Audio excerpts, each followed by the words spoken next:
c'est un texte qui est très archaïque. Et, mais ce qui est important pour nous, c'est que les images vont être reprises après. C'est-à-dire que l'Apocalypse, par exemple, va nommer le Christ le lion de Juda.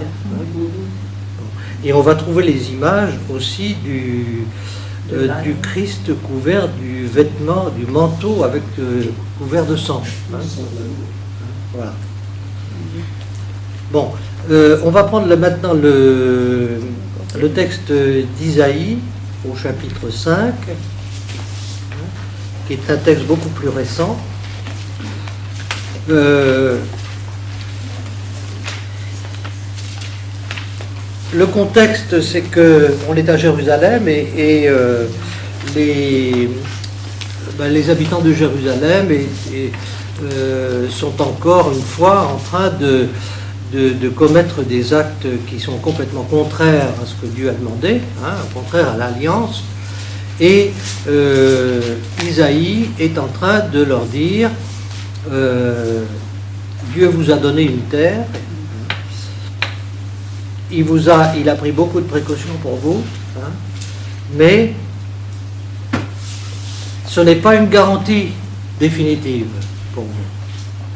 Car ce qui compte, c'est de pratiquer les actes qu'il vous a demandés comme les actes de l'Alliance. Donc, ce qui est intéressant pour nous, pour les deux séances qui vont suivre, aujourd'hui et la suivante, c'est de voir comment Isaïe compare Israël, le peuple d'Israël lui-même, à une vigne, et le soin que Dieu prend de la vigne, en fait, c'est toute l'histoire d'Israël qui est évoquée à travers ce soin que Dieu prend. Que je chante. Vous voyez, les deux derniers versets expliquent un peu la situation de Jérusalem, qui verse complètement dans la richesse, l'exploitation des autres, etc. On va prendre le dernier texte, le psaume 80, oui. Il peut être aussi marqué de 79. C'est la prière pour la restauration d'Israël. Ah oui. Alors, dans le psaume, une petite explication.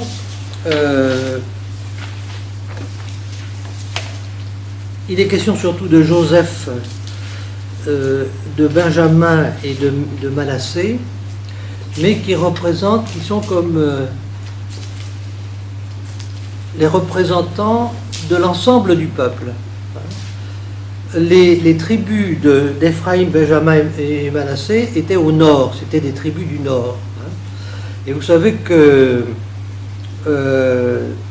dans ce qu'on peut comprendre aujourd'hui de l'Exode, on pense que ce ne sont pas les 12 tribus qui sont sorties d'Égypte, c'est probablement une ou deux tribus qui ont fait ce voyage. Et que l'ensemble des tribus s'est approprié cette histoire comme histoire fondatrice plus loin. Et donc le psaume prie pour la restauration d'Israël. Pourquoi? Parce que la catastrophe annoncée par Isaïe a eu lieu, et que c'est la grande interrogation, est-ce que Dieu a abandonné son peuple? Est-ce que la déportation qui a lieu à Babylone est pour toujours, oui ou non? Et donc vous allez voir encore que là, l'histoire d'Israël est comparée à la vigne.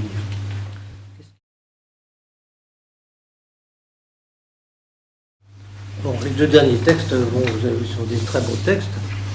Et Jésus au point où nous en sommes de la lecture de Saint Matthieu, Jésus va utiliser donc cette métaphore très traditionnelle de la Bible pour interpeller les responsables du peuple, justement sur la compréhension et la lecture qu'ils font de leur propre histoire. Dieu a appelé les ouvriers à sa vigne, c'est ce que nous allons voir aujourd'hui, et la fois suivante, nous entendrons Jésus raconter en allégorie ce que le peuple d'Israël a fait de sa vigne, de cette vigne. Hein. Alors, là, je vais donner simplement, avant de commencer la lecture que nous allons faire aujourd'hui, je vais essayer de reprendre un tout petit peu le fil rouge. Vous rappelez que Saint Matthieu, c'est une alternance de narration et de discours. Hein. Notre premier discours, vous vous rappelez, c'est les béatitudes, c'est le sermon sur la montagne. Nous avons eu le discours sur les paraboles. Hein. Nous avons eu le discours sur la formation des disciples. Hein. Et puis, nous arrivons maintenant au quatrième discours, qui est le discours sur l'Église, sur le vivre ensemble dans la communauté messianique. Jésus est en train d'expliquer, par différents moyens, essayer d'expliquer ce qu'il attend des gens qui ont répondu à son appel et qui ont décidé de le prolonger d'une certaine manière pour être la communauté messianique au milieu du monde. À quelles conditions ce témoignage peut être reçu et rester significatif. Alors, en retrait, j'évite quelques repères, hein, parce que de plus en plus, les paraboles et les enseignements vont alterner avec des gestes du Christ, et l'évangile continue. Vous vous rappelez que après les paraboles, on avait entendu l'appel de Pierre et la confession de foi de Pierre. Hein, et cette confession de foi de Pierre faisait suite à la première annonce de la Passion. Puis nous avons eu la deuxième annonce de la Passion, et après le chapitre 18, Jésus va quitter la Galilée. Jusqu'ici nous étions toujours en Galilée. Il va quitter la Galilée pour rejoindre Jérusalem. Et cette route va être une route de formation des disciples. Les disciples vont beaucoup intervenir dans les propos que Jésus va tenir, souvent en manifestant leur opposition ou leur protestation ou leur incompréhension, et Jésus va reprendre les choses avec eux. Jésus quitte la Galilée et il commence ce travail de formation des disciples, et la parabole de la vigne que nous avons aujourd'hui prend place dans ce travail de formation, on pourrait dire, des disciples. Et puis ensuite va suivre la troisième annonce sur la route de Jérusalem et l'entrée à Jérusalem. Nous allons poursuivre notre lecture jusque-là. Hein. Donc notre lecture va comprendre une partie du chapitre 18 jusqu'à l'entrée de Jésus à Jérusalem. Et nous la lirons parce qu'elle est en cohérence par son enseignement avec ce que Jésus demande à ses disciples.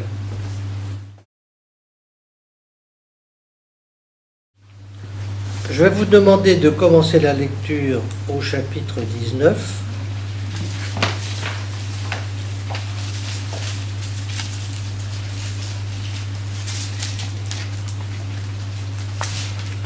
On va commencer notre lecture publique, ce qu'on fait d'habitude, donc au chapitre 19, à partir du verset 13. Mais je vais commencer par vous lire le début du chapitre 18, parce que la question qui est posée au début de ce chapitre est, d'une certaine manière, la grande question à laquelle Jésus va essayer de répondre par une série de paraboles. Début du chapitre 18. À ce moment-là, les disciples s'approchèrent de Jésus pour lui demander « Qui donc est le plus grand dans le royaume des cieux ?»